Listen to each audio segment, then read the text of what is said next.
السلام عليكم ومرحبا بكم والف مرحبا وعشركم مبروك انتم وعائلتكم ووليداتكم، وعيد مبارك سعيد. نتمنى هذا العيد دوزو في الصحه والهنا والتيسير نتوما ووالديكم ووليداتكم. وتحيه للناس خارج الوطن وداخل الوطن. اليوم انا عند الوالده ديالي شاده الحريه ديالي، لان العطله انتم عارفين اخوتي العطله ملي تكون العطله ديال الوليدات يعني الناس يعني تضطري تمشي عند العائله ديالك، والاجواء ديال العيد انتم عارفينها. وشكرا على التتبع ديالكم، تنتمنى ينال الاعجاب ديالكم هذا الفيديو.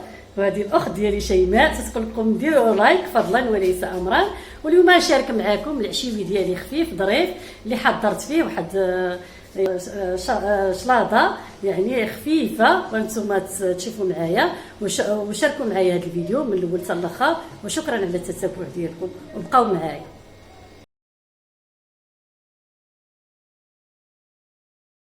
ديالي سلطه ديالي البنات اللي فيها جميع الخضر، نتوما تشوفوا معايا. بسم الله على بركه الله. هنايا الطوماطيش مقطع رقيقه البنات، هنايا شويه ديال الملح وشويه ديال الابزار يعني الفلفل الاسود وشويه ديال الزيت النباتي. وغنخلط الطوماطيش ديالي على هذا الشكل هذا، وغنوضع الصحن باش نحط الطوماطيش ديالي على هذا الشكل هذا. وهنايا عندي البصله مقطعه حتى هي رقيقه البنات. ومن بعد كنت حكيت هذا الجزر على هذا الشكل هذا، يعني الحكاكات في جهه الغليظه البنات. وندوز نضيف بطاطا مسلوقه يعني يكون تسلقتها بشويه ديال الملح. دابا نضيف لها معلقه كبيره او 2 معالق ديال المايونيز على هذا الشكل هذا.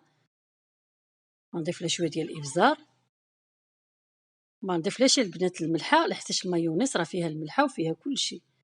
نتوما عارفين المايونيز واحد البنه تعطي رائعه في لي سالاد ديالنا. وهذا هو الشكل ديالي. وهنايا نضيف اللوبيا الخضراء على هذا الشكل هذا، حتى هي من قبل البنات كنت سلقتها بشويه ديال الملحه وسقطرتها مزيان. ودابا ضفت لها شويه ديال الليمون وشويه ديال الملح وشويه ديال الابزار على هذا الشكل هذا، ونضيفها في الصحن ديالي. يعني لي سالاد خفيفه تتجي روعه البنات.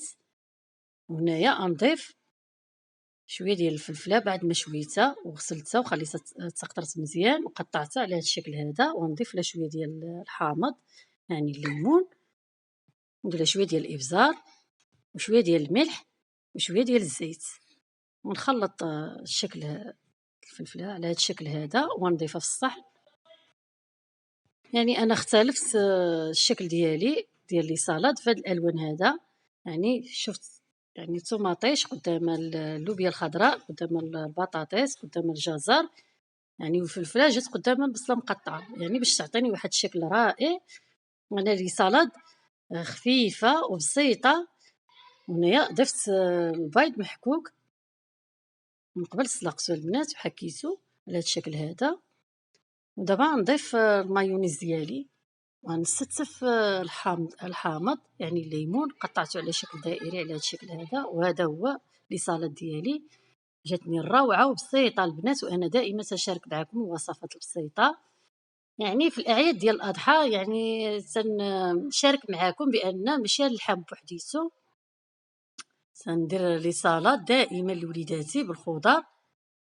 وهنايا درت شويه ديال المايونيز في هاد البلاصتيك البنات وشكلت يعني في التزيين لكم الاختيار.